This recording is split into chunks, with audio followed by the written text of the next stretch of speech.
Medieval beauty standard demanded what historians now call the ethereal look. Women needed skin so translucent that blue veins were visible, particularly across the forehead and chest. If you had any hint of color in your complexion, you were already failing. Tan skin meant you worked outdoors like a peasant, and nothing was more disgusting to the medieval elite than looking like you actually had to work for a living.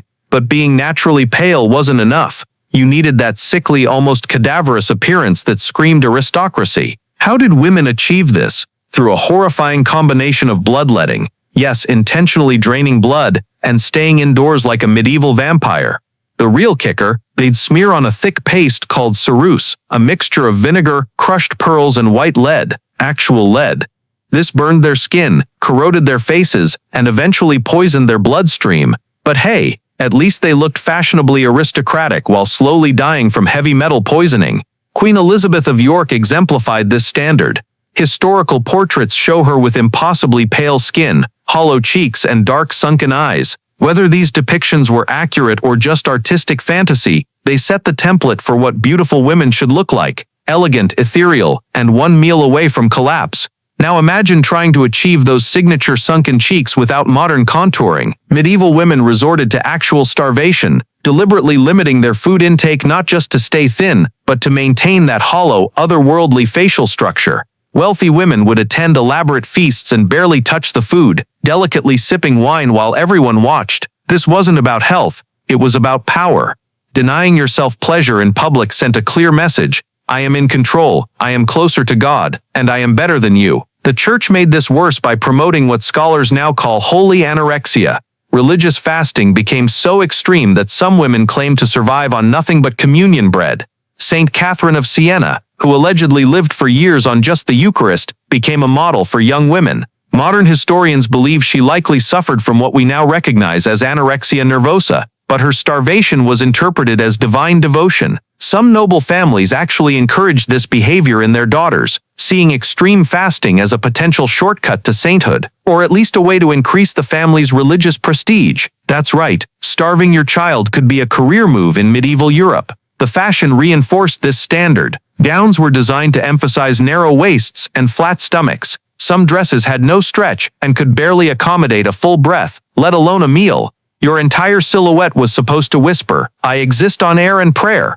But we're not done with the body modification. Medieval women also engaged in what can only be described as DIY cranial enlargement. The higher your forehead, the more attractive you were considered, and women would literally pluck their hairlines back inch by inch to achieve this look. This wasn't a subtle trim. Women would spend hours with tweezers, yanking out hair strand by strand, sometimes shaving back their hairline by several inches. They'd rub their scalps with walnut oil or vinegar-soaked bandages to make the hair fall out permanently. Eyebrows?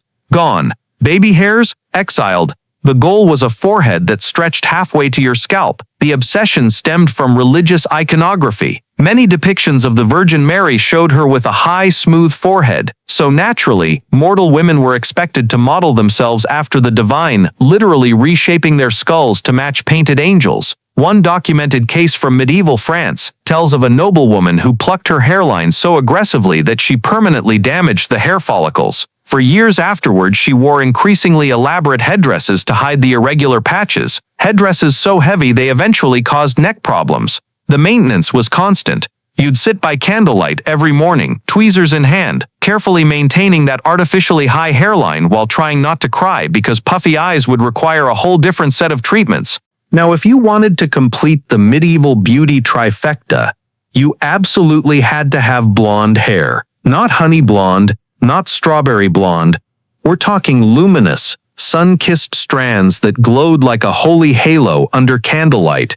If you weren't born blonde, you had to fake it, even if it meant destroying your scalp with homemade bleach.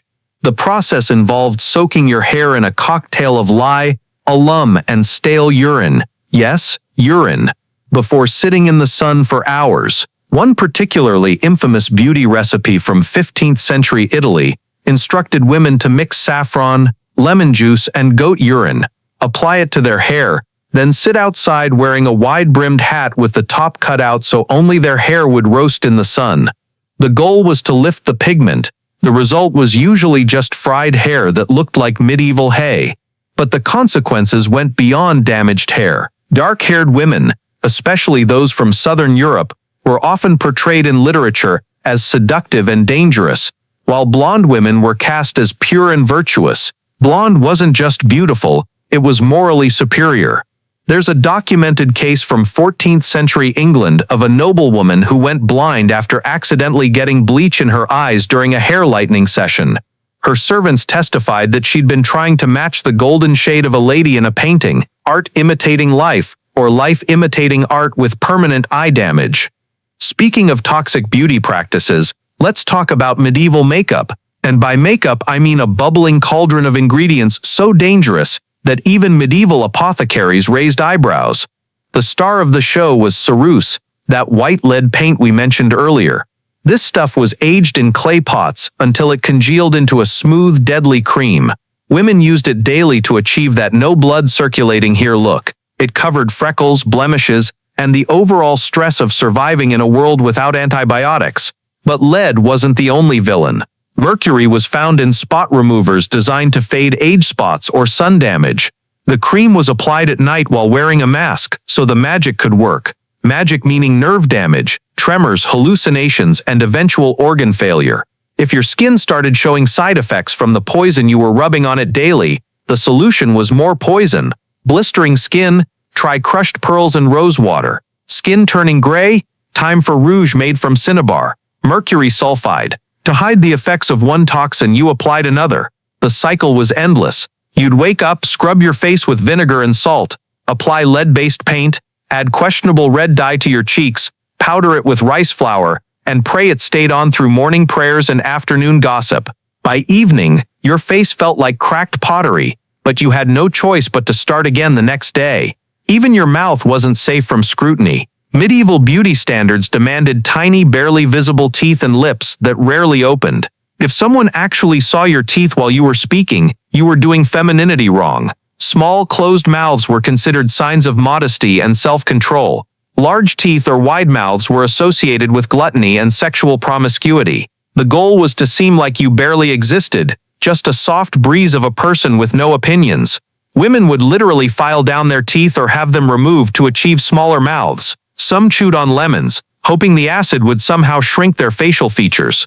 The daily maintenance included scraping teeth with crushed eggshells and avoiding laughter because showing emotion was considered immodest. There are records of marriage negotiations falling through because a woman's portrait showed lips that were considered too full or sensual. Your mouth alone could destroy your prospects without saying a single word. Medieval society didn't just judge your natural features, they legally controlled your clothing through sumptuary laws.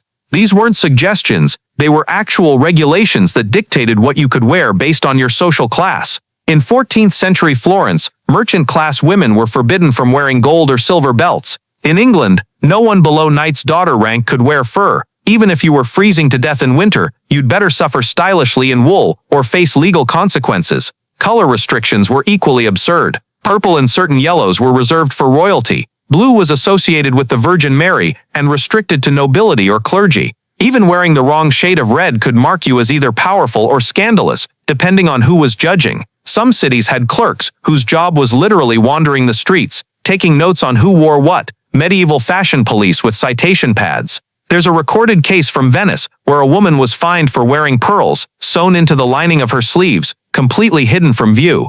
The logic was that even hidden luxury encouraged pride and vanity. The ultimate feminine standard was the Virgin Mary, pure, selfless, and impossibly perfect. Every woman was expected to model herself after Mary, regardless of whether she was married, widowed, or had 7 children.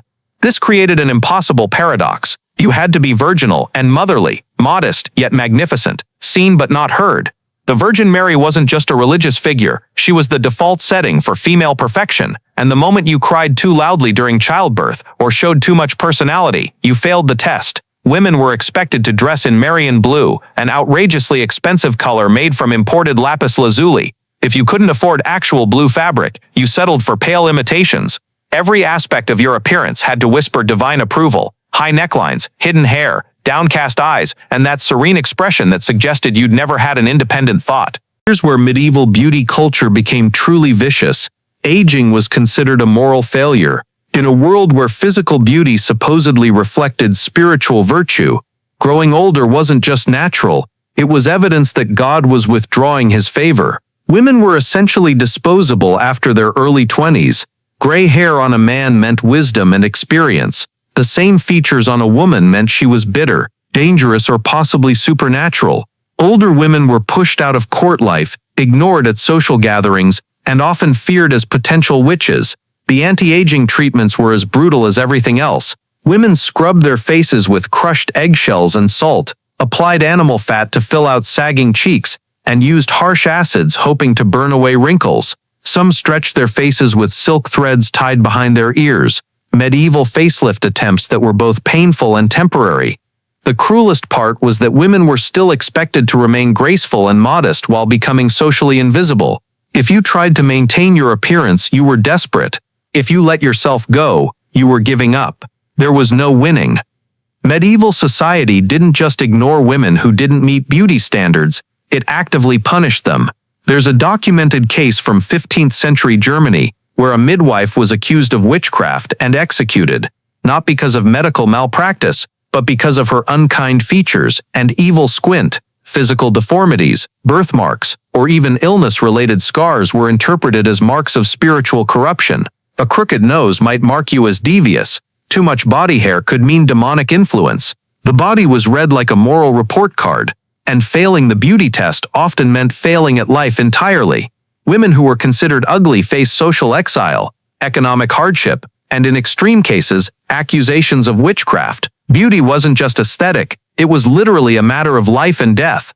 So what can we learn from this medieval nightmare?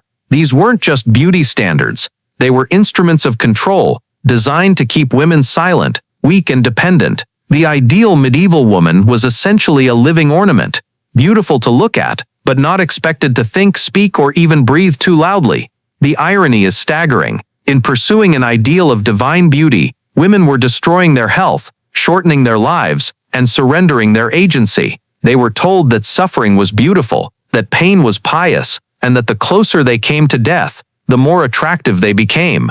It's easy to look back and think we've evolved beyond such extremes, but have we really? When we examine our own beauty culture, the impossible standards, the dangerous procedures, the constant pressure to conform, perhaps we're not as far removed from our medieval ancestors as we'd like to believe. The women who lived through these standards weren't victims without agency. Many found ways to resist, adapt, or use the system to their advantage. But the system itself was designed to crush individuality and celebrate conformity, no matter the cost.